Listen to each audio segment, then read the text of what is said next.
Olá, meu nome é Anne Maeli, sou professora de hematologia e sou biomédica do Laboratório de Hemostasia da Fundação Hemop. Hoje vamos conversar sobre os desafios de diagnóstico laboratorial da hemofilia A e o que a gente tem de novo. Não tenho nenhum conflito de interesse a declarar. Bem, a hemofilia A é uma desordem hemorrágica de caráter recessivo, resultante da deficiência de atividade do fator coagulante, fator 8, coagulante. Né? Então, a gente tem aqui essa figura ilustrando a coagulação normal, onde a gente tem a injúria vascular e a formação da rede de fibrina, consequentemente, depois a formação do coágulo. E ao lado dela, a gente tem outra figura caracterizando a deficiência de coagulação, né? Onde a gente percebe que no paciente que tem uma deficiência na coagulação, essa rede de fibrina ela não é produzida da forma eficiente para evitar sangramento imediato. Bom, a transmissão genética da hemofilia se dá da seguinte forma. A gente tem 3 exemplos aqui, né? Ele afeta quase que exclusivamente os indivíduos do sexo masculino e vai ser decorrente de mutações de genes codificantes do fator. Então, no primeiro exemplo, a gente tem um pai hemofílico com um X afetado e esse pai ele vai transmitir esse X, né, para suas filhas. Né? A mãe aqui não é portadora, não tem nenhum gene, né, de hemofilia, então é o pai que transmite para as filhas. No segundo exemplo, a gente tem a mãe portadora, né, com um X afetado, e aí ela transmite esse X afetado para um dos filhos, né? E o filho que tem só o X e o Y, ele é hemofílico, né? E a filha aqui também pode ser uma filha portadora, né? Nesse caso, tem uma que não é e a outra que recebeu o gene da mãe. Nessa terceira situação, a gente tem um pai hemofílico e uma mãe portadora. Então, esse pai hemofílico, ele vai transmitir o gene da hemofilia, né? Uma parte, no caso, o X, para a filha hemofílica, e a mãe, que é portadora, também transmite outro X. E aí, com os dois, acontece o nascimento da filha hemofílica, né? Que pode acontecer também de transmitir da mãe transmitir o gene afetado para seu filho, né, e o filho ser hemofílico, porque a criança do sexo masculino ela só precisa ter no caso, o X, que é o afetado, para ser caracterizado como hemofílico A.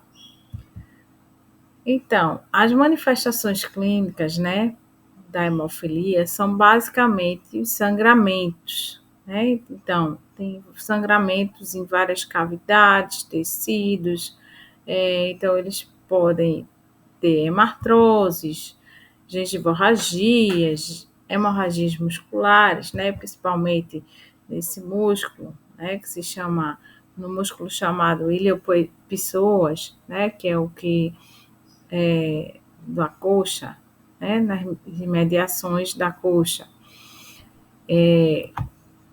Paciente, né, que tem bastante locomoção, e aí ele, como é bem característico associar os sangramentos à questão da locomoção também, né, e das articulações, ele pode ter sangramento desse modo. E do sistema nervoso central, né, que são bem complicados, porque é um sangramento que não é visível e às vezes o paciente tem a manifestação clínica mais tardiamente, e aí muitas vezes não tem condições de reverter, né, aquela situação. E do trato gastrointestinal, né, hematúria, essa condição aqui é a artropatia, né, hemofílica, e é muito difícil do paciente ter essa condição hoje, né? Por quê? Porque hoje é bastante eficiente a questão da profilaxia, então os pacientes eles levam o fator para casa, para fazer infusão em casa, então eles contam com esse, esse recurso, né, do Ministério da Saúde. Então, o programa de hemofilias assiste muito bem, né, os pacientes que são hemofílicos. Bom, e a hemofilia A, né, ela representa 80% das hemofilias. Temos a hemofilia A e B, né? A hemofilia B é a deficiência do fator 9 e a hemofilia A, deficiência do fator 8, né? Então, o fator 8 ele tem várias mutações, por isso a prevalência, né, das hemofilias ser maior, a hemofilia A ser maior do que a hemofilia B.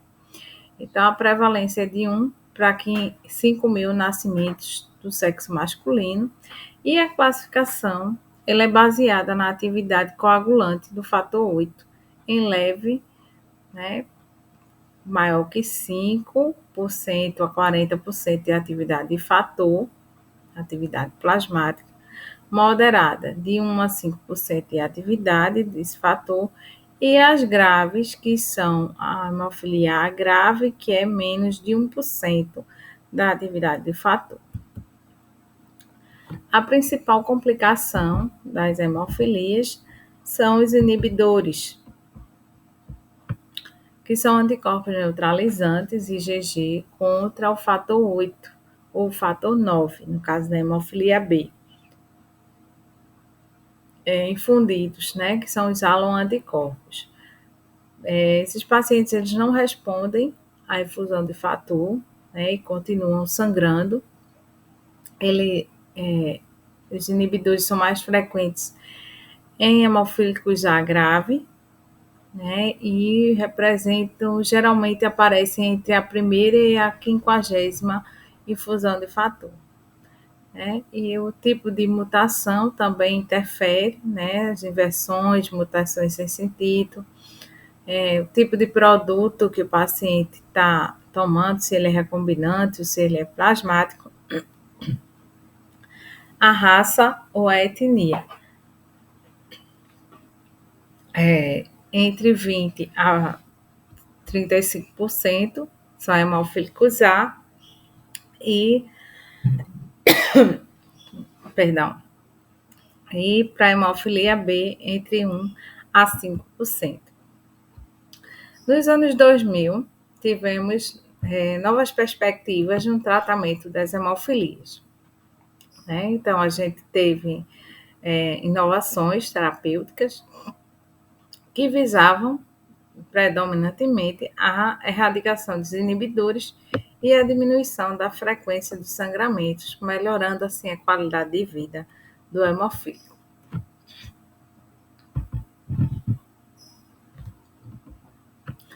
Então, a gente teve outras opções terapêuticas, né, como plasma recombinante, fator 7, fator 8, terapia gênica, terapia de infusão à imunotolerância, anticorpos monoclonais, terapias de rebalanço, e produtos de meia-vida estendida, como o fator 8 peglado, que dura de 14 a 20 horas, né? Tem uma durabilidade,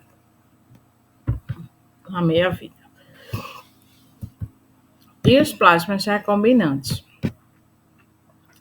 que são fator 8 recombinante, que são agentes de bypass para hemofilia e trombastenia, fator 8 recombinante, fator 7 e fator 8, que são distribuídos pelo Ministério da Saúde na profilaxia primária.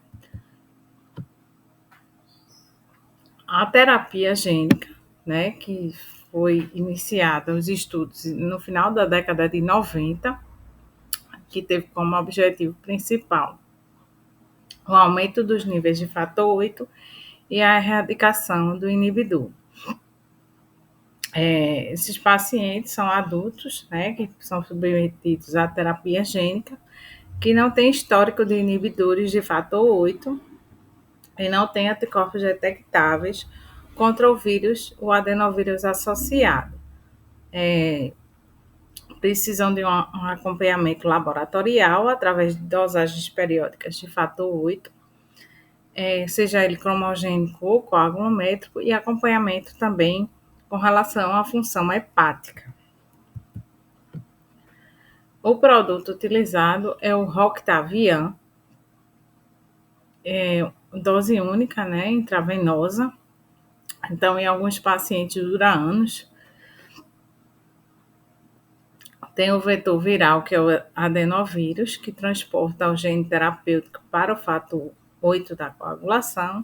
E esse gene é expresso no fígado com a função de aumentar os níveis plasmáticos de fator 8 e reduzir o risco de sangramento. Ele tem registro aprovado no Brasil, mas ainda não está disponível. E temos alguns desafios, né, na terapia gênica, pois a eficácia é variável e depende da resposta imune individual. Então, não tem um padrão. Vai depender da resposta de cada indivíduo. A duração do efeito também não está bem estabelecida. Pacientes que duram 3, 4, 5 anos e depois podem voltar, né, a apresentar sangramentos. E os efeitos a longo prazo também ainda são desconhecidos. E temos a indução à imunotolerância, que é um tratamento de sensibilização, né, que consiste na infusão intravenosa diária ou em dias alternados, com a função do fator 8, né, do concentrado de fator, e a função é erradicar os inibidores. Então, há uma hiperestimulação com grandes doses de fator 8, na tentativa de que haja uma dessensibilização pelo sistema imune, através do sistema imune, dos pacientes com hemofilia congênita. Esses produtos todos são utilizados para pacientes que têm hemofilia congênita. É disponibilizado gratuitamente pelo Ministério da Saúde, existe um protocolo, um programa, né? E ele tem apresentado um índice de 60% a 80% de sucesso na erradicação desses inibidores.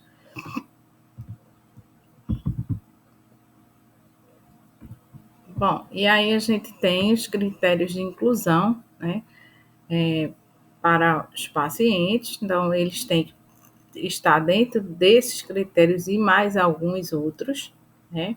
Então, por exemplo, o pico histórico máximo de inibidor que eles podem ter que seja menor que 500 unidades por ml.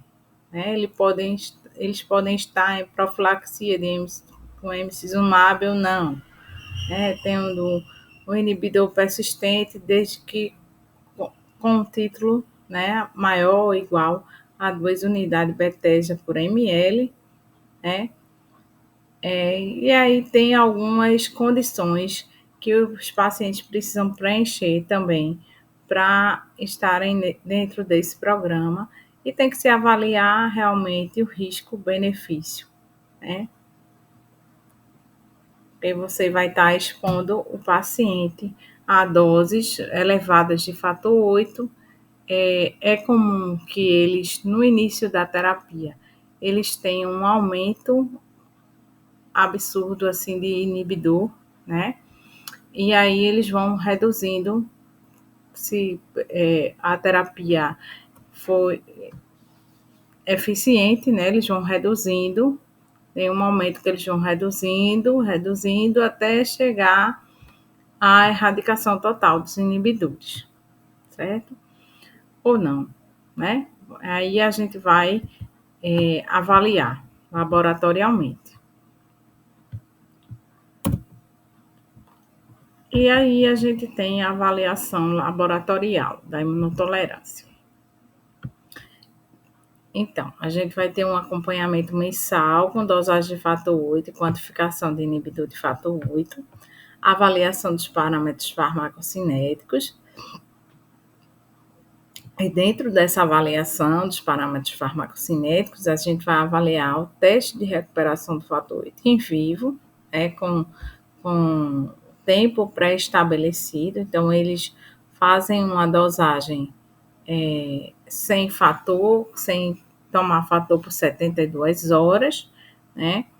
E depois eles fazem a infusão do fator e tem doses, coletas programadas de fator para fazer esta avaliação do teste de recuperação e o tempo de meia-vida.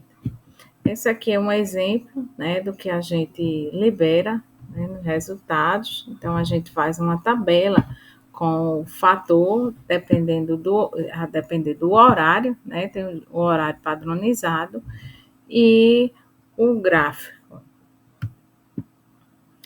A última dosagem, né, para avaliação, recomenda-se que seja feita pelo método cromogênico.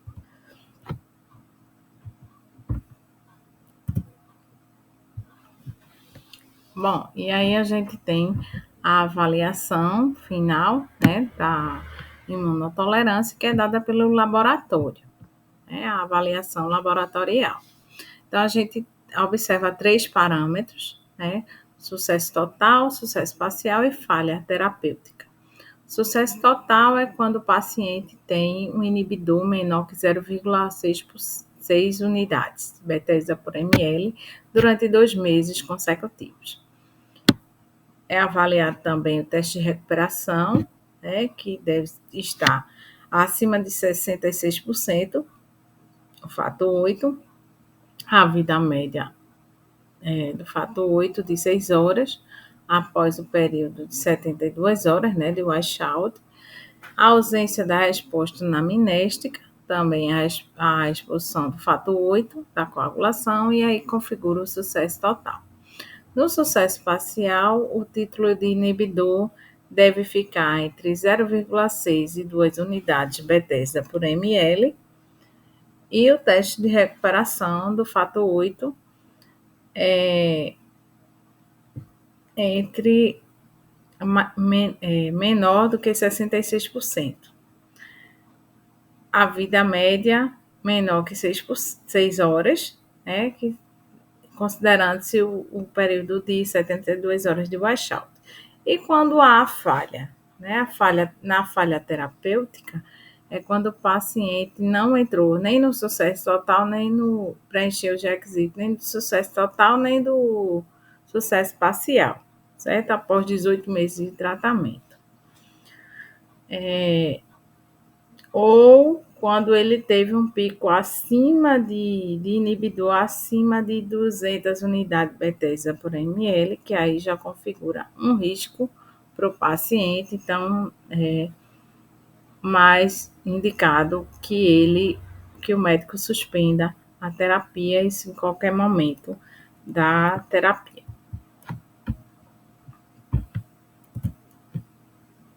Bom, e aí a gente tem também os anticorpos monoclonais, que tem uma droga nova, né? Dentre eles, a droga que vem sendo utilizada, né? Na verdade, é um anticorpo, né? Monoclonal, terapêutico, o emicizumab, que é um anticorpo monoclonal que vai ligar o fator 10 ao 9 ativado, certo? Então, ele se acopla aqui na cascata de coagulação, né, onde está essa figura, desenvolvido pela tecnologia do DNA recombinante, ele vai mimetizar a ação do fator 8, né, através da ligação do fator 9 ativado ao fator 10. Então, essa ligação é necessária para que haja efetivamente a formação do coágulo de fibrina. Ele não é capaz de induzir o desenvolvimento de inibidores diretos para o fator 8, pois não tem relação estrutural nem homologia sequencial com o fator 8. Bom, o emicizumab ele está sendo utilizado, né, na profilaxia primária, na prevenção e redução da frequência de sangramentos em adultos e crianças com hemofilia A, com ou sem histórico de inibidor. Paciente com hemofilia A congênita, com inibidor de alto título ou de alta resposta, né? Ou seja, aqueles pacientes com uso de agentes de bypass, né? Que são aqueles pacientes que utilizam produtos que pulam uma etapa, né? Da cascata de coagulação. E utilizam outros mecanismos para formar o coágulo. E com a falha terapêutica ou recidiva, a imunotolerância de inibidores maior que 6 meses, maior ou igual. A administração é por via subcutânea, ele é uma medicação que pode ser usada por várias faixas etárias, né? A avaliação laboratorial é feita pelo método cromogênico, tanto da dosagem de fator 8 quanto pela quantificação de inibidor de fator 8. Tá? É realmente uma medicação bastante promissora, né, para a hemofilia.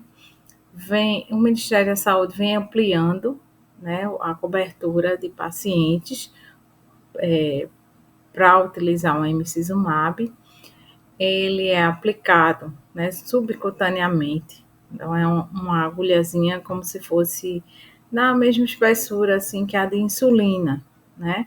Então, é bem mais confortável para o paciente, inclusive para aquele paciente que tem muitos sangramentos, né? Tem pacientes que utilizam uma vez só na semana ou uma vez no mês, então ele tem um tempo aí de durabilidade de meia-vida muito grande, né?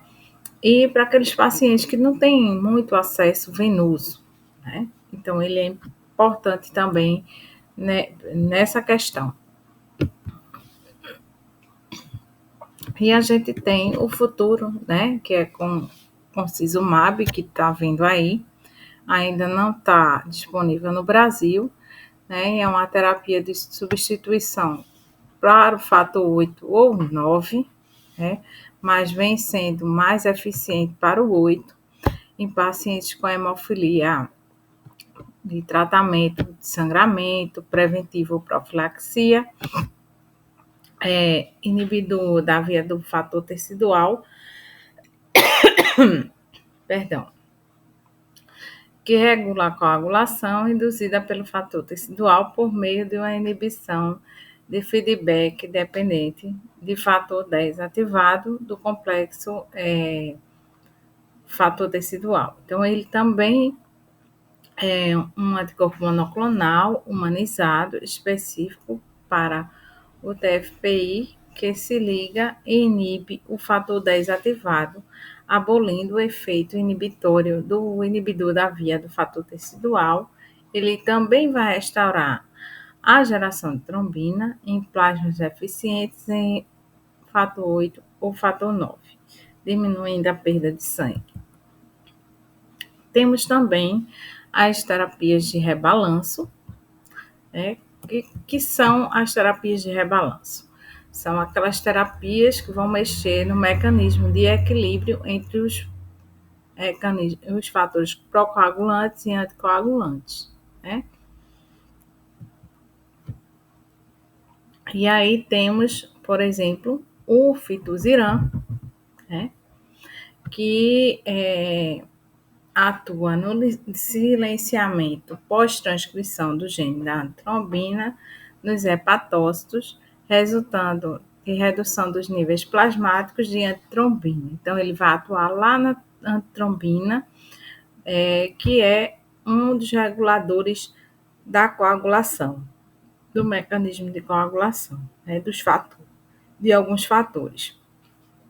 Então, o objetivo é que os níveis plasmáticos de trombina eles fiquem entre 15% e 35%. E ainda está em fase de estudo, né? Porém, já existe uma sinalização aí ao risco de trombose para aqueles pacientes que ficam com a trombina menor que 10%. Então, fica a dica aí que ainda faltam outros estudos, né, para que essa droga seja efetivamente utilizada com segurança.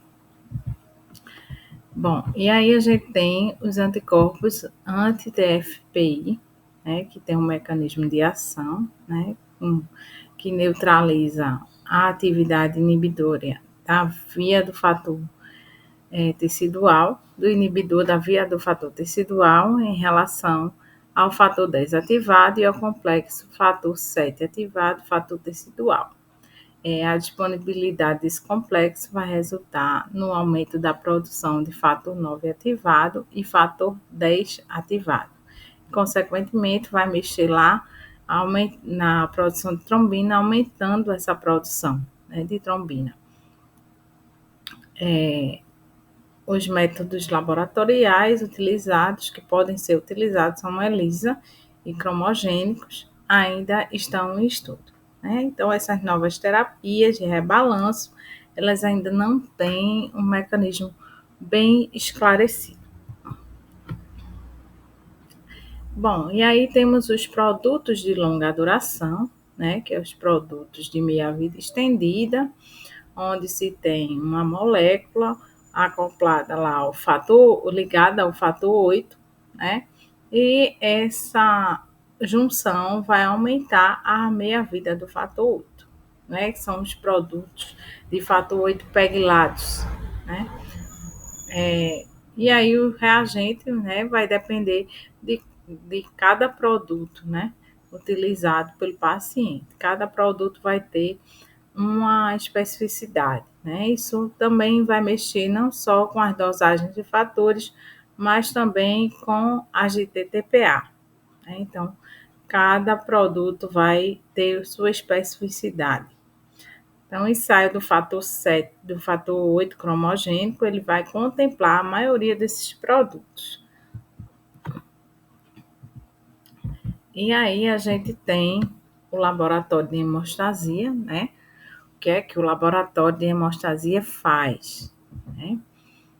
A gente vai fazer a triagem, né, desse paciente com o teste de TTPA, que é o teste que vai avaliar a via intrínseca. A gente tem na triagem também o teste da mistura, onde a gente vai misturar o plasma do paciente ao plasma normal, que é o pool, né? Nosso pool, que é a amostra normal, na mesma proporção, e a gente vai verificar o resultado. A gente tem testes especiais, né, que é a dosagem de fator 8 e a quantificação de inibidor de fator 8. Bom, então a gente tem o teste da mistura, né, para explicar para vocês que a gente, quando tem um TTPA prolongado, geralmente o médico solicita, né, para rastrear e ver qual é a próxima etapa de testes que ele vai pedir. Então, ele solicita o teste da mistura na proporção de 1:1. Então, você vai misturar a amostra do paciente com a amostra do pool, a alíquota do pool, né? E vai observar o resultado. Se ele ficar um resultado normal, a gente diz que houve correção, certo? E há um indicativo de que o paciente tem uma deficiência de fator. Quando você mistura e aí tem um resultado, que o resultado continua alterado, prolongado, com o tempo alterado, a gente diz que não houve correção e o paciente tem provavelmente um inibidor do fator daquela via, de algum fator daquela via, no caso da via intrínseca. E depois o médico vai solicitar dosagem de fator e quantificação de inibidor, dependendo do resultado do teste da mistura.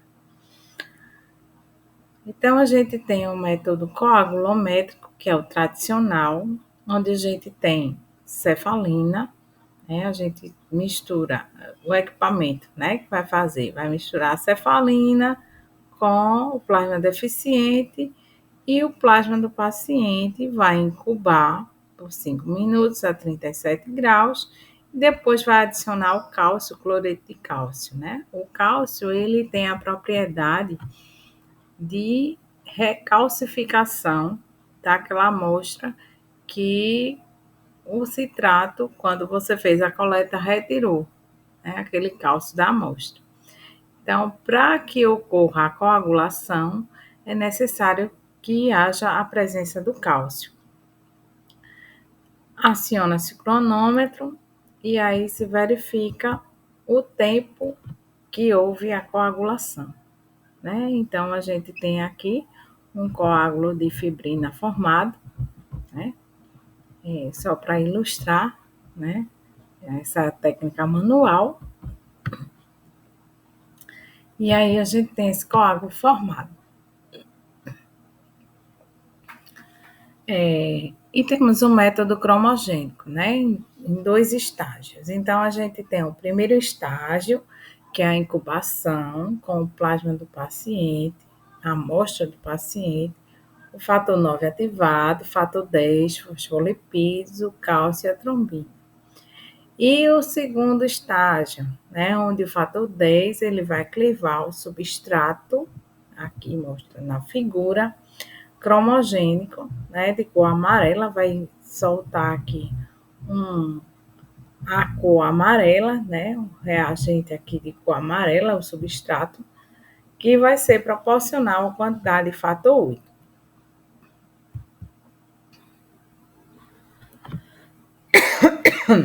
Perdão, mais uma vez. Bom, e aí a gente tem a quantificação de inibidor de fator 8 pelo método de Bethesda modificado.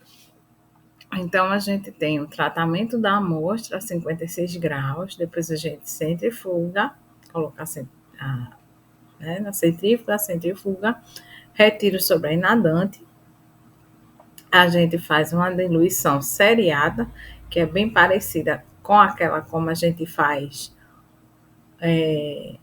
a titulação lá para o teste de sífilis, né? Só que aqui a gente vai utilizar tubos.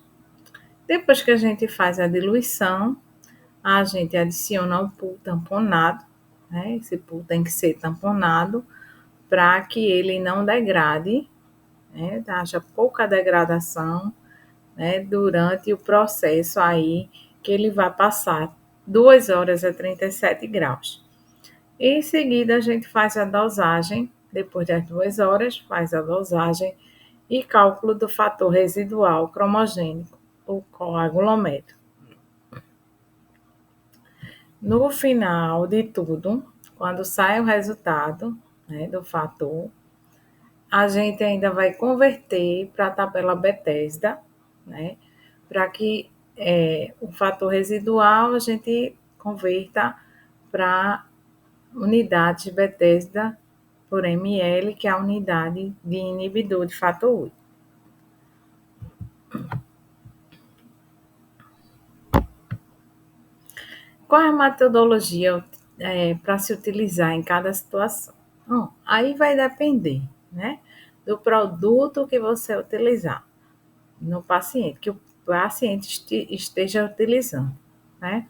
E aí vai ser diferente para cada situação, certo? Então, tem paciente que vai usar fator 8 plasmático, fator 8 recombinante, emicizumab, produtos de meia-vida estendida, fitoziram,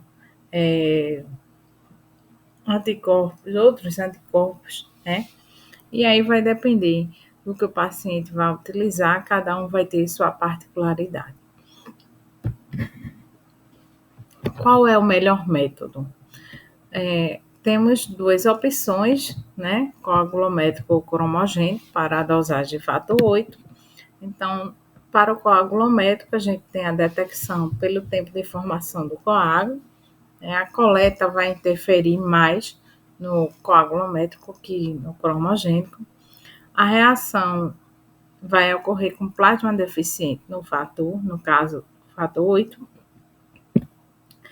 Pode variar conforme a sensibilidade do reagente, interferência também do anticoagulante lúpico, paciente que tem positividade para o teste de anticoagulante lúpico também pode interferir no resultado do fator 8. E não é indicado para pacientes em uso de emicizumab. Né? E o cromogênico? O cromogênico, temos a detecção, né, pela densidade iótica, pela intensidade da coloração. É uma reação colorimétrica, vai diminuir as interferências do pré-analítico. No caso do paciente com anticoagulante lúpico positivo, ele não tem interferência. É sensível para algumas mutações. Os reagentes são de origem bovina, né, que são um grande diferencial, né, para identificar no caso do paciente que faz uso de emicizumab,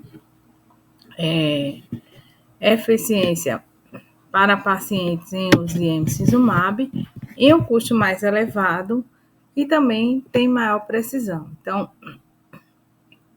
o cromogênico ele é mais caro, né? Também tem essa questão. É por isso que é menos utilizado.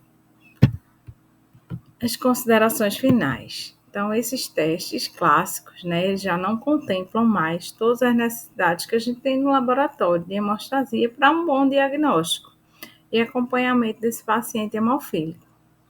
O profissional ele deve estar atento às mudanças dos protocolos e medicações, como isso pode interferir na rotina dos exames e como adaptar a sua rotina laboratorial de forma eficiente, com confiabilidade dos seus resultados. É imprescindível também a interação da equipe multidisciplinar. Né? Cada um pode contribuir da melhor forma para que esse paciente tenha um resultado fidedigno e possa continuar bem no tratamento. Então, a gente precisa dos analistas clínicos, enfermeiros, farmacêuticos e médicos bem alinhados, bem conectados, para que a gente possa dar um melhor resultado para esse paciente. Muito obrigada a todos. Foi um prazer estar aqui. Meu e-mail, minha rede social estão aí. Agradeço a todos e espero encontrá-los numa próxima oportunidade.